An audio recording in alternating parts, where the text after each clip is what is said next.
दिवाळीची मनसोक्त खरेदी करून जेवायला मी ठाणेकर मध्ये या. मी ठाणेकर नॉनव्हेज जेवणासाठी ठाण्यातील एक नंबर नाव. मी ठाणेकर, घंटाळे मैदानामागे, Thane. CP Goenka International School, nurturing talent at young age for scholastics, sports and performing arts in global perspective.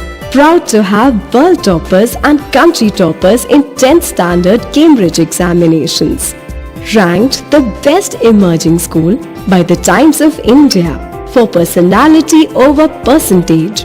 CP Goenka is the intelligent choice. नमस्कार. तन्वी म्हणजे आयुर्वेद आणि आयुर्वेद म्हणजे तन्वी असं समीकरण ठाण्यामध्ये आहे असं म्हटल्यास वावगं ठरणार नाही.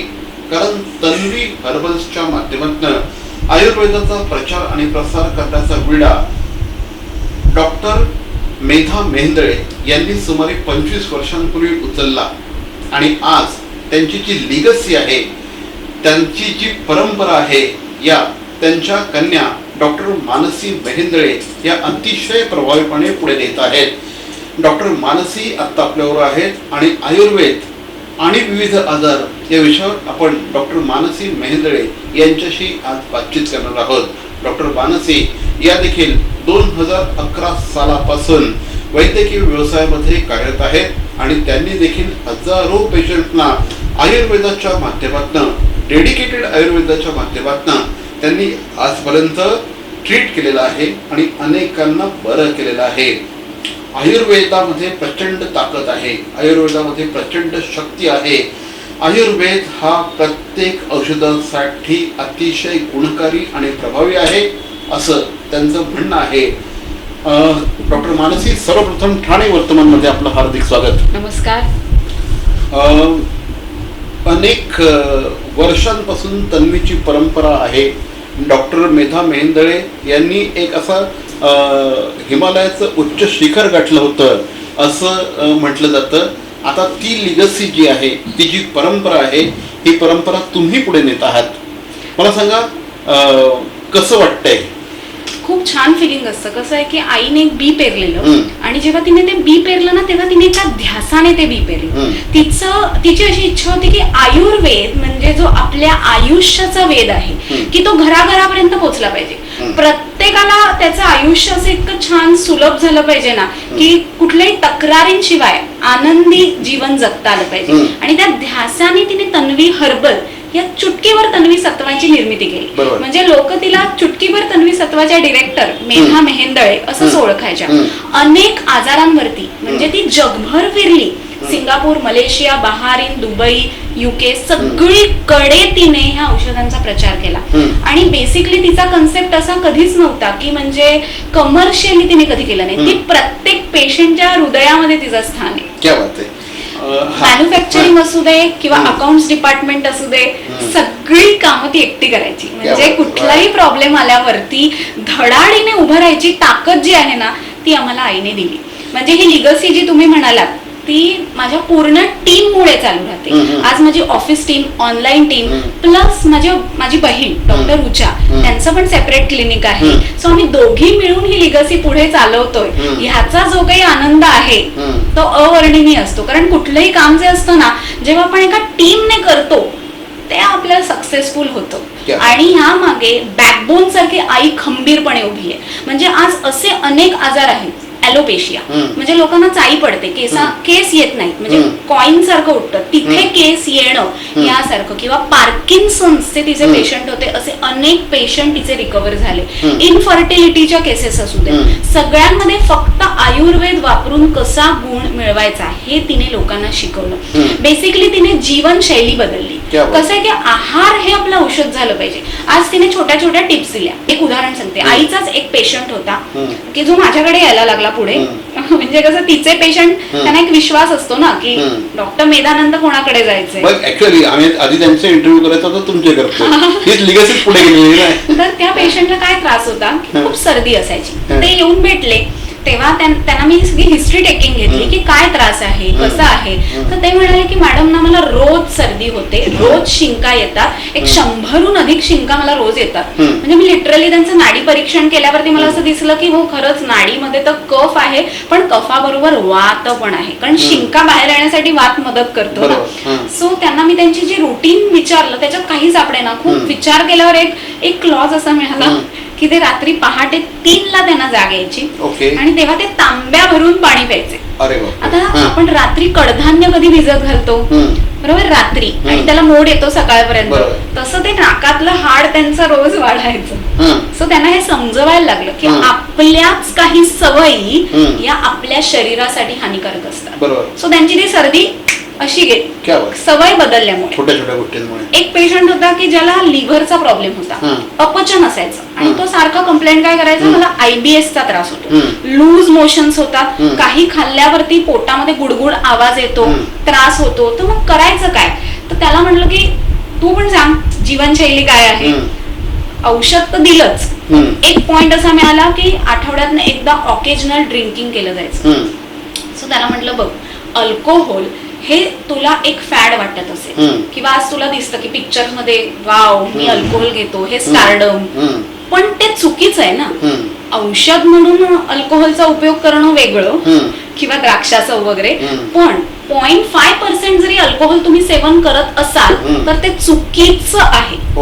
कारण कसं आहे की तुमचं लिव्हर आहे, विचार करा, हृदय किती आहे? 1 आहे, किडनीज किती आहेत? 2 आहेत, लंग्स किती आहेत? 2 आहेत, पण ब्रेन लिव्हर आणि हार्ट एकच आहे. म्हणजे रिप्लेसमेंट शिवाय पर्याय नाही. किडनी एक खराब झाली तर दुसरी किडनी काम करते, पण तुमचं लिव्हर खराब झालं तर तुम्ही काय करणार आहात? आज तुम्ही बघाल तर भारतामध्ये लिव्हर सिरोसिसच्या केसेस वाढलेल्या आहेत, पोटाचा घेर हा वाढलेला असतो. मग त्यावेळेला पेशंटना सांगायला लागतं की वॉकिंग करता का, चालता का. एका पेशंटनी असंच आपल्या ऑनलाईन वेबसाईटवरनं आपली एक गोळी मागवली, तो म्हणाला याने पोट कमी होईल. म्हटलं येस तुम्ही ट्राय करा, प्रत्येक पेशंट वाईज ती गोळी काम करतेच, पण त्याला समजवायला लागलं की ती रोज चीज एक खाल्लंस, रोज पनीर खाल्लंस आणि म्हणालास की आता वजन कमी व्हायला पाहिजे. नाहीये ना, तुम्हाला तुमच्या मुखावरती नियंत्रण ठेवायला पाहिजे. आईचा हेतू एवढाच होता की ह्या ज्या सत्व पद्धतीच्या गोळ्या ज्या आहेत त्या सत्व पद्धतीने कशा काम करतात ते मी सांगते. की आता लोकांना काय वाटतं की हे औषध घेतल्यावर मला 10 दिवसांनी फरक वाटेल, इन्स्टंट इफेक्ट. म्हणजे आज आपलं जे तन्वी शता जे टॉनिक आहे, एक गोळी तुम्ही घेतली, ऍसिडिटी असेल, इमिजिएटली 10 मिनिटात कमी होते. आज बऱ्याच पेशंटना असा त्रास असतो की अंगावरती प्रचंड खाज येते, म्हणजे रासायनिक औषधांचा वापर त्यासाठी केला जातो की खाज आली एक गोळी घ्या, वर्षानुवर्ष ते अशा गोळ्या घेतायत. मी त्यांना म्हणते की असं तुम्हाला कोणी अडवलं नाही का ह्या गोळ्या घेताना?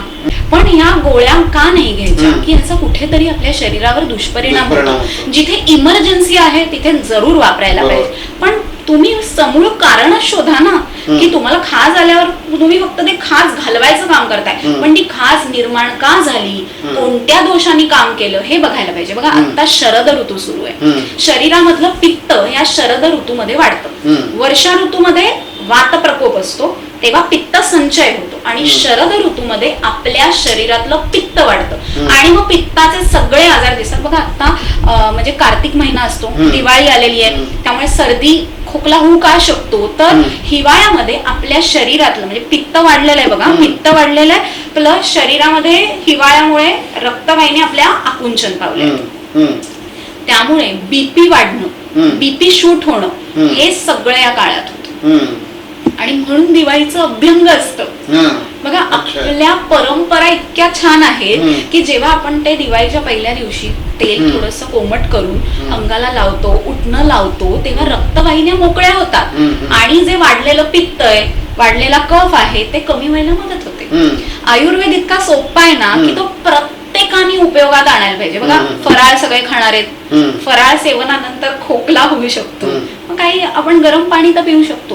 प्रत्येक वेळी काही बाहेरनं काही आणायला पाहिजे असं नाहीये. हळद गुळ याची गोळी करायची, ती चघळायची, लगेच थ्रोट इरिटेशन कमी होतं. सोप्या सोप्या टिप्स म्हणजे माझा युट्यूब आणि इंस्टाग्रामवर माझा heal yourself with Mansi Krishna असा माझा चॅनल आहे. हं. सो पेशंट काय काय कळवतात म्हणजे हं. मजा मजा सांगते की म्हणजे एक एपिसोड केलेला की फ्रीज मध्ये या 7 गोष्टी अजिबात ठेवू नका. हं. मळलेली कणिक ठेवू नका. का, कारण त्याच्यात चुकीची संप्रेरक तयार होतात. हं. 4-4 दिवस शिळं अन्न लोक खातात. बरोबर. आता जर शिळं अन्न तुम्ही असंच खात राहिलात हं. तर चुकीची रसायनं तुमच्या शरीरात तयार होतात, घातक रसायनं. हं. आज कित्येक वेळेला फ्रेंच फ्राईज हं. आवडीने खाल्ली जातात. बरोबर. किती वेळा ते तेल तळलेलं असतं सांगा, खरी गोष्ट आहे. की त्यामधनं जे ऑक्सिडेशन तयार होतं, ऑक्सिडेशनमुळे तेलामध्ये फ्री रॅडिकल्स तयार होतात. हं. आपोआप तुमच्या आतड्यांमध्ये जो चांगला लेअर होतो तो डॅमेज होतो. हं. मग काही का टॉयलेटला जायला हं. लागतं, हं. IBS, varicose veins. हं. सो कारण काय आहे, हं. हेतू तुम्ही देताय. हं. जर तुम्ही आयुर्वेदात सांगितलेली दिनचर्या, ऋतुचर्या हे जर तुम्ही सगळं फॉलो केलं, त्रास होईल का? नाही होणार. आयुर्वेद काय सांगतं, सकाळी उठल्यावरती तुम्ही कडू, तुरट, तिखट पेस्टनी दात घासा. हं. आणि आपण उलट करतो, आपण मधुर पेस्टनी दात घासतो. तो कफ जो असतो ना आपल्या शरीरातला, डोक्याच्या वरच्या भागातला जो कफ आहे, तो कफ कमी होण्यासाठी तुम्हाला तिखट टूथपेस्ट वापरायला पाहिजे. लवंग वगैरे कसं असतं तशी तिखट पाहिजे. आता कित्येक वेळेला दात लोकांचे पिवळे असतात. लोक काय काय करतात, व्हाईटनिंग आणतात, पण साधं मोहरीचं तेल घरी अवेलेबल असतं, त्याच्यामध्ये थोडंसं मीठ घालायचं आणि त्याने तुम्ही नुसते दात घासून बघा, लगेच दातांचा रंग बदललेला दिसतो. काय बोलतोय? खरंच ट्राय करून बघा की म्हणजे ह्या सोप्या ज्या टिप्स आहेत ह्या आपण करणं का गरजेचं आहे. एक माझा पेशंट होता की ज्यांना शुगर लेवल्स खूप हायर असायच्या, म्हणजे इन्शुलिन सतत त्यांना रोज घ्यायला लागायचं. ते कंटाळलेले आणि आपल्या औषधांनी ना बराचसा म्हणजे इन्शुलिन कमी होईल असा डोस, पण औषध गोळ्या घ्यायला लागत होत्या. आणि मी आध्यात्मिक बेस माझा असल्यामुळे मी त्यांना म्हटलं की आपण एक मंत्र चिकित्सा करूया. आणि त्याने एक श्लोक सांगितला रामरक्षेतला. रामरक्षा इतकी प्रभावी आहे ना, अक्षरशः ते आपलं कवच आहे. त्यातला जो आपदामपहर्तारम दातारम सर्वसंपदा लोकाभिरामम श्रीरामम भूयो भूयो नमाम्यहम.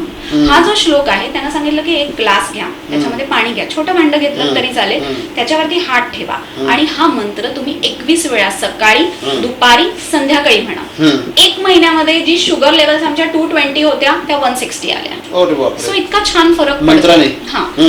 हा जेव्हा मी रील आउट केलं त्याच्यानंतर लोकांनी केलं, त्याच्यानंतर त्यांनी मला कळवलं की काय काय फरक झाले.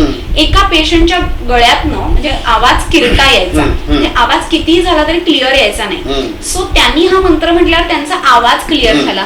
एका पेशंटला झोप यायची नाही, त्याला झोप. म्हणजे हे सगळं प्रभू श्री रामचंद्रांचं यश आहे. म्हणजे इथे ना अहम करता हरी करता, हरी करता ही केवलम. म्हणजे आपण फक्त या भावल्या आहोत, आपल्याकडनं काम करून घेणं हे त्याचं काम आहे. आणि म्हणून मी पेशंटना सांगते की कुठलाही व्याधी जो असतो ना, अधिदैविक अधिभौतिक, म्हणजे एकतर दोषांमुळे निर्माण झालेला व्याधी, की तुमच्या शरीरातलं वात, पित्त, कफ बदलले, व्याधी झाला. म्हणजे वात बिघडला कंबर दुखेल, पित्त बिघडलं ऍसिडिटी होईल, कफ बिघडला सर्दी शिंका होतील.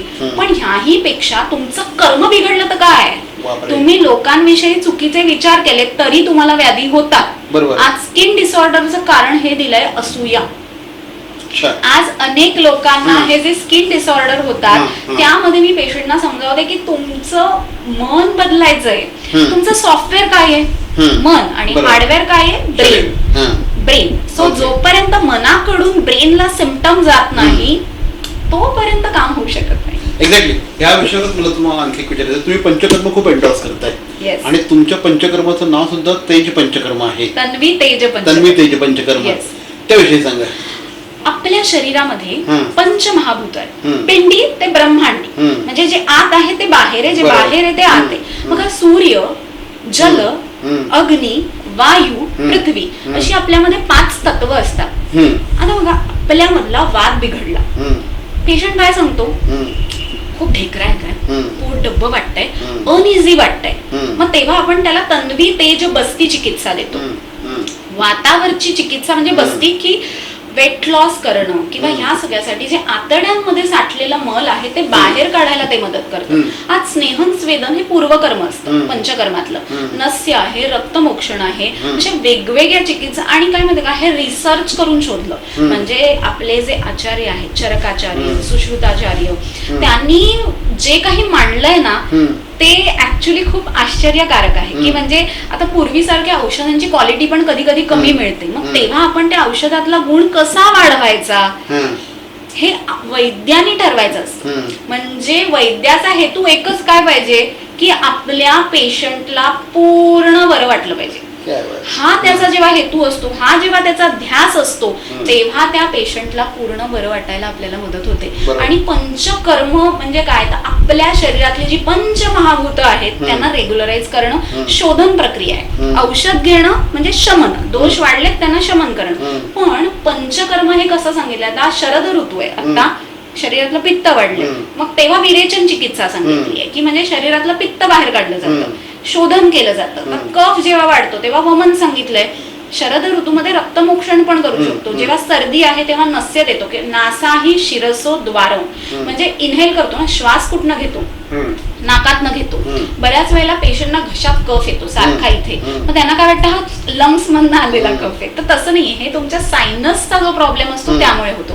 आपली जी औषधांची व्हरायटी आहे, आईने इतकी सुंदर म्हणजे तन्वीशता, वातशांती, तन्वी ज्येष्ठा, संथक, हे जे इम्युनिटी बुस्टर कॉम्बिनेशन आहे की म्हणजे आता प्रत्येकाच्या शरीरामध्ये तिन्ही दोष आहेत, प्रत्येकाला त्रास होऊ शकतो. पण पेशंटना आम्ही काय सांगतो की तुम्ही एकदा तरी क्लिनिकला या, नाडी परीक्षण करून घ्या, तुमची प्रकृती जाणून घ्या, तुम्ही काय आहार विहार घ्यायला पाहिजे, काय योगासन करा. आता एखादा थायरॉइडचा पेशंट आहे तर त्याला सूर्यनमस्काराने खूप छान फायदा होतो, पण त्याला माहितच नसतं. किंवा एखादा पेशंट आहे की ज्याला व्हाईट डिस्चार्ज होतो, त्याला बटरफ्लाय आसन करायला लागतं. किंवा एखादा पेशंट आहे की ज्याला सतत ढेकरा येतात, त्याला पवन मुक्तासन सांगितलं जातं. सो हे आपण सेम दिसतो का, नाही ना, आपल्या दोघांचे विचार सेम नाही आहेत. प्रत्येकाची प्रकृती वेगळी आहे, प्रत्येक जण वेगळा आहे आणि त्याला अनुसरून आपण ही चिकित्सा देत असतो. तर तुमचं जे तेज पंचकर्म आहे त्याविषयी सांगा. आता तेज म्हणजे काय बघा, आपला जो अग्नी असतो, जाठर अग्नी, हा सगळ्यात महत्वाचा आहे. आपण जेवणाच्या आधी काय म्हणतो, वदनी कवळ घेता नाम घ्या श्री हरीचे. का म्हणतो की आपल्या अग्नीला आपण सांगतो की आता मी जे अन्नाचं सेवन करणार आहे त्याचं नीट उत्तम पचन होऊ दे. आणि पंचकर्म केल्यामुळे हा तेजाचं शोधन होतं. तुमचा जो अग्नी मंद झालेला आहे ते वाढवण्याचं काम हे करतं पंचकर्म. आणि अग्नी चांगला असेल ना, माणूस आजारी पडत नाही. तुम्ही बरेच लोक असे बघू शकता की ज्यांची वय 84 आहेत, 90 आहेत, पण खुटखुटीत आहेत, बाहेर फिरतायत मस्त, काही त्रास नाहीये. पण जे 40शीतले लोक आहेत ते रडतायत, मानस दुखतीये, कंबर का, कारण कधी व्यायामच नाही केला. सो अग्नी चांगलं करण्यासाठी आपल्याला हे पंचकर्म आपण करत असतो. मग त्याच्यामध्ये प्रत्येक व्यक्तीनुसार औषध बदलतं, त्यांनी घ्यायचं तूप बदलतं, त्यांनी फॉलो करायच्या काही सवयी बदलतात. सो इट्स लाईक आपण ना मनापासून त्यांना मनातल्या त्यांच्या गुणांना बदलतो. जे षड्रिपू आहेत आपल्यामध्ये, मद, मत्सर, काम, क्रोध, असूया, यांच्यामध्ये बदल करतो, त्याच्या विचारांमध्ये बदल करतो. आणि त्याला अशा काही सवयी, योगासनं देतो की त्यांनी सारखं सारखं आजारी पडलं नाही पाहिजे. आयुर्वेद ही एक जीवनशैली आहे आणि ते तन्वीपॅथी तेच फॉलो करतो. म्हणजे आईने आम्हाला काय शिकवलं की ती जशी धडाडीची आहे ना, म्हणजे आजही ती सगळं काम एकटी करू शकते. शी डझंट नीड एनीवन. आई आणि तिच्या टीमचं इतकं असं सखोल घट्ट नातं आहे ना की तिने सगळ्यांशी इतके छान संबंध जोडलेत की प्रत्येकाच्या पाठी ती खंबीरपणे उभी राहते. हर विजन इज लाईक, म्हणजे आम्ही तिला काय म्हणतो, तू आउट ऑफ द बॉक्स कायम विचार करतेस आणि त्यामुळे ना ती इतरांमध्ये वेगळी दिसते. म्हणजे धडाडी पण, म्हणजे लहानपणी तिने काय केलेलं, म्हणजे हा किस्सा मी खूप ठिकाणी सांगितलाय, पण आपल्या चॅनलच्या व्ह्युअर्सना पण कळू दे की एखाद्याचे बाळाचे पाय पाळण्यात दिसतात म्हणजे काय.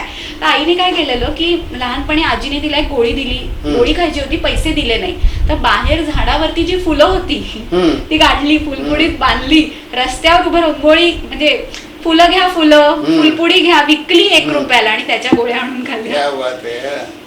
सो बाळाचे पाय पाळण्यात दिसतात ते असे, बरोबर, खरी गोष्ट की तेव्हापासून तिच्या रक्तामध्ये ती उद्योजकता होती. एखाद्याला जो ध्यास म्हणतो ना, ती आम्हाला काय म्हणते की आपल्यामध्ये एखाद्या गोष्ट साध्य करण्यासाठी ध्यास हवा, आपल्यामध्ये जेलसी नको, आपल्यामध्ये आपले पाय जमिनीला टेकलेले हवेत. आणि मग ह्या सगळ्यासाठी मदत करतं ते म्हणजे नामस्मरण. ओम नमो भगवते वासुदेवा, की म्हणजे की त्या मंत्रामध्ये सगळं येतं की तुम्ही सगळं काम दिवसभराचं केलं, थकलात की ओम नमो भगवते वासुदेवाय श्री कृष्णार्पणमस्तु असं म्हटलं की म्हणजे असं करायचं की आपल्यामध्येच तो आहे त्याला अर्पण करायचं. की ही सगळी शक्ती जी आहे ती त्याच्यामुळे आपल्या युनिव्हर्सल एनर्जी, म्हणजे आपण जे रेकी शास्त्र म्हणतो त्याच्यामध्ये कसं असतं की युनिव्हर्सल एनर्जीकडनं आपण ती एनर्जी घेऊन समोर ट्रान्सफर करतो. म्हणजे सगळ्या शास्त्रांचं तुम्ही एक बघितलं तर त्यांचं एक तत्व म्हणजे काय, एनर्जी. म्हणजे आयुर्वेदामध्ये पण वनस्पतींमध्ये ते तत्व लागतं. आता औषध कधी द्यायचं, औषध कधी बनवायचं, औषध कुठे ठेवायचं, औषधाचा डोस कसा हवा, औषध कोणाबरोबर द्यायचं. म्हणजे आता पाईल्सचा पेशंट आहे तर त्याला लोण्याबरोबर औषध द्यायचं की त्याचे ब्लिडिंग पाईल्स लगेच कमी होतात. आता एखाद्याला किडनी स्टोन झालाय तर त्यांनी काय नाही घ्यायचं, बी युक्त फळ्या नाही, बी युक्त भाज्या नाही खायच्या, पेरू नाही खायचा का त्याच्यात बी असते. सो युरिक ऍसिड वाढणार नाही आपल्या शरीरात, यासाठी आपण काळजी घेताना प्युरिन रिच फूड आहे ते नाही खायचंय. सो ज्या छोट्या छोट्या गोष्टी असतात की ज्या आपल्या रोजच्या जीवनशैलीमध्ये जर आपण फॉलो केल्या तर आपलं वजन मेंटेन राहतं, आपल्याला शुगर किंवा बीपी हे त्रास होऊ नये म्हणून आपण ही काळजी घ्यायची.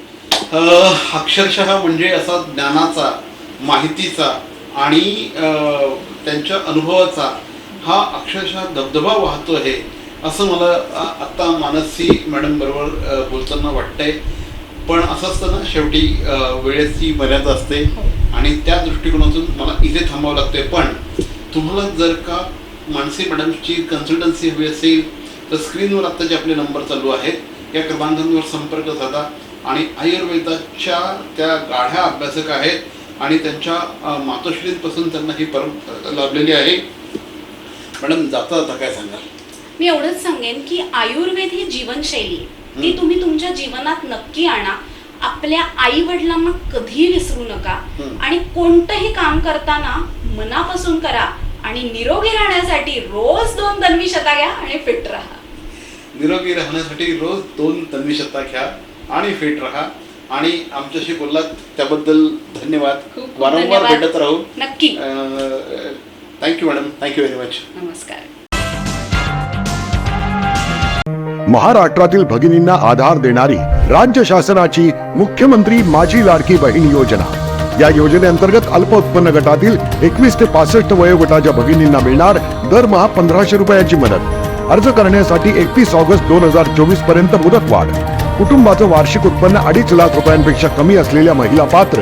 कुटुंबाकडे पिवळं किंवा केशरी रेशन कार्ड असल्यास उत्पन्नाचा दाखला आवश्यक नाही. पांढरं रेशन कार्ड असेल किंवा रेशन कार्ड नसेल तर कुटुंबाचं वार्षिक उत्पन्न 2.5 लाखांपेक्षा कमी असल्याचा दाखला आवश्यक. योजनेसाठीचा ऑनलाईन अर्ज नारी शक्ती दूत ऍप वरून किंवा पोर्टलवर भरता येईल.